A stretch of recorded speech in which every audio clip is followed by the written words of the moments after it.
China built the greatest manufacturing machine in human history. Factories, infrastructure, technology exports, an empire that built itself from the inside out. Self-sufficient, unstoppable, inevitable. But that story has a crack in it. Iran is a sanctioned, isolated country dismissed by the West as a failed state. And yet, Beijing cannot function without it, because if Iran falls, it pulls down the entire architecture of China's global empire.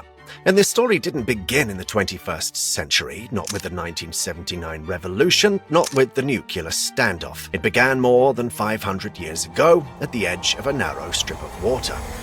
In 1507, a Portuguese admiral named Alfonso de Albuquerque sailed his fleet into the Persian Gulf. His target? A small island at the tip of the Gulf called Hormuz. Now, Hormuz wasn't famous for its size, it was barely a rock with a city on it. But Albuquerque wasn't interested in the land, he was interested in what the land sat next to, the Strait of Hormuz, a 33-kilometer-wide bottleneck between the Persian Gulf and the open ocean. At that time, every ship carrying silk, spices, and gold between Asia and Europe had to pass through it, every single one. Whoever controlled Hormuz controlled the flow of wealth across an entire hemisphere. Albuquerque attacked.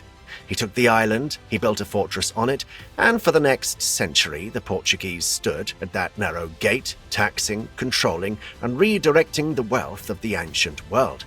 He understood something that every great empire after him would learn the hard way. It's not the land that gives you power, it's the choke points, the narrow passages through which everything that matters must travel.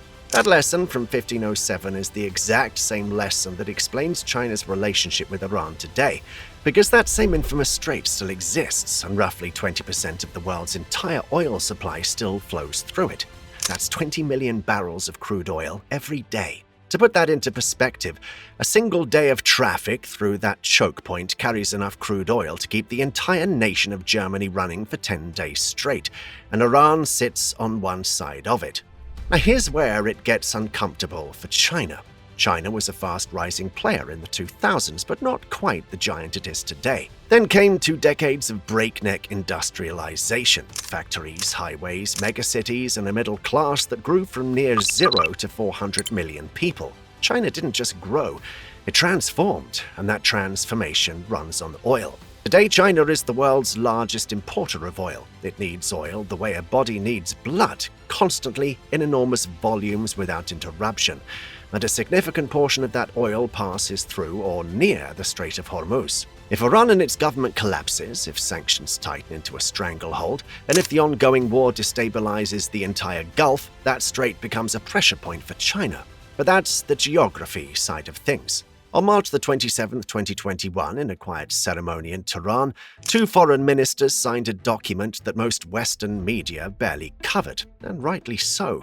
The 2 great powers, China and Iran, signed a 25-year comprehensive strategic partnership agreement, 25 years.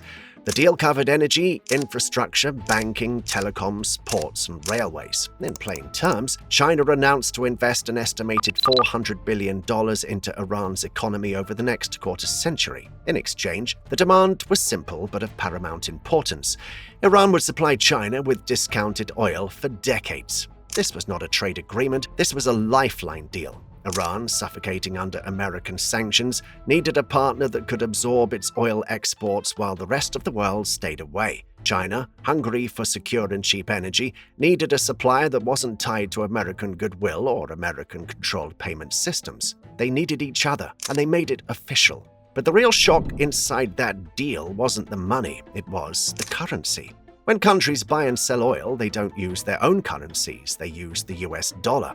This system, called the petrodollar, was built in the 1970s through a deal between the United States and Saudi Arabia. One is a global leader, and the other has the largest oil reserves in the world. The arrangement was this. Saudi Arabia would price all its oil in dollars and invest its oil profits back into US Treasury bonds. In exchange, America would provide military protection to the Saudi regime. The other OPEC nations fell in line, and overnight the US dollar became the one currency every country on Earth had to hold because every country on Earth needed oil. But Iran decided to break from the usual. They became the first major oil-exporting nation to sell crude oil to China priced in Chinese yuan, not dollars.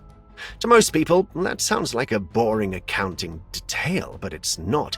It's a direct challenge to the system that has kept the US dollar at the center of global finance for 50 years. Every barrel of oil sold in yuan is a barrel that doesn't need dollars, and every barrel that doesn't need dollars weakens the pull of American financial power. Iran is not just selling oil. Iran is a test case, a proof of concept that the petrodollar system can be bypassed. And China is running that test very, very carefully. Now, the question that arises in everyone's mind, how is all this possible for Iran to pull off? Well, the yuan oil trade doesn't just happen through normal shipping channels. Iran's oil moves on what analysts now call the shadow fleet. Over 300 tankers that literally go dark. They switch off their GPS tracking systems. They vanish from maritime maps mid-ocean. When they reappear, they're hundreds of miles away. The oil is relabeled. It arrives in Chinese ports documented as Malaysian crude or Omani crude, or even UAE crude with falsified certificates of origin. Shipping analytics firms like Kepler have tracked this system in forensic detail, and Bloomberg investigations have confirmed it. The infrastructure for systematically evading American sanctions has been quietly built, vessel by vessel, over several years, and it works. But here's the part that should genuinely surprise everyone. Once Iran receives payment in yuan for that oil, it cannot freely spend those yuan on global markets the way it could spend dollars, because the yuan is not a fully convertible currency. So what does Iran do with all that yuan? It buys Chinese-manufactured goods, and critically, Chinese military technology, drones, defense systems. The yuan flows back to Beijing almost as fast as it left. This means the entire arrangement is a closed economic loop. Iranian oil goes in one direction, Chinese goods and weapons go in the other. And at no point does a single US dollar need to touch any of it. Americans' own sanctions policy, designed to economically strangle Iran, accidentally forced both countries to build a system, one that is fully parallel and operates outside of America's reach. The irony is genuinely jaw-dropping.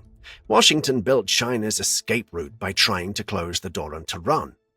Now, stop for a second, because, well, here's the question nobody is asking loudly enough. If Iran, with sanctions battered, internationally isolated, can pull off selling oil in yuan and survive, well, what does that mean for every other country that wants to do the same thing? What happens when Saudi Arabia, the country that started the petrodollar system, starts looking at the yuan option? Or worse, what if everyone starts looking towards China as the central bank of oil? What happens to the dollar's dominance then? That's the thread China is pulling, and Iran is the first knot in it. You need to know about one more empire that thought it controlled the choke points and what happened to it when it didn't. In 1956, Egypt's president Gamal Abdel Nasser made an announcement that sent shockwaves across Europe.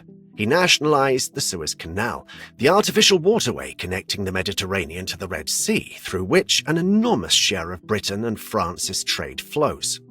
Britain's response was swift and furious. Together with France and Israel, they launched a military operation to take the canal back. It failed. Not militarily, no, they were winning on the ground. It failed because the United States refused to back them. President Eisenhower told Britain in no uncertain terms, "Stand down or we will destroy the sterling pounds." America threatened to dump Britain's currency on international markets and wreck its economy overnight. Britain stood down. The empire that ruled a quarter of the Earth's surface retreated from a canal because it could no longer afford to project power without American permission. The Suez Crisis is the moment historians mark as the true end of the British Empire. Britain had military superiority, yet lost because its economy couldn't withstand US financial pressure. That same vulnerability, financial dependence on the US system, is what China is trying to escape today, and why Iran is so critical. But China has studied that story in detail, because China understands something the British learned too late. If you don't control the energy routes and the financial systems that power your economy, someone else controls you. And right now, that someone is still America. Today, China's economy in this aspect runs on energy imports. It cannot produce enough domestically. It needs Middle Eastern oil, lots of it, and it needs to keep flowing regardless of what Washington decides to do on any given day. Iran provides three things to China that nothing else on Earth can replace: discounted oil, a strategic positioning at Hormuz, a possibility to trade outside the American dollar.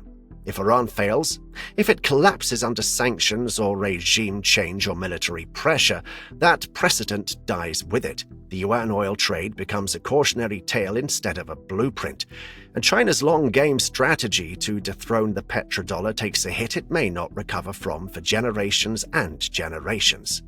This is why Beijing doesn't simply watch what happens in Tehran, it manages it. It absorbs Iranian oil, even when doing so invites American pressure. It shields Iran in the UN Security Council. It deepens infrastructure deals even as the rest of the world pulls away. Iran is not just a trading partner. It's a load-bearing wall in the architecture of China's challenge to American dominance. Pull it out, and you don't just weaken China. You fundamentally change the timeline of every geopolitical shift China has been working toward for the last 20 years.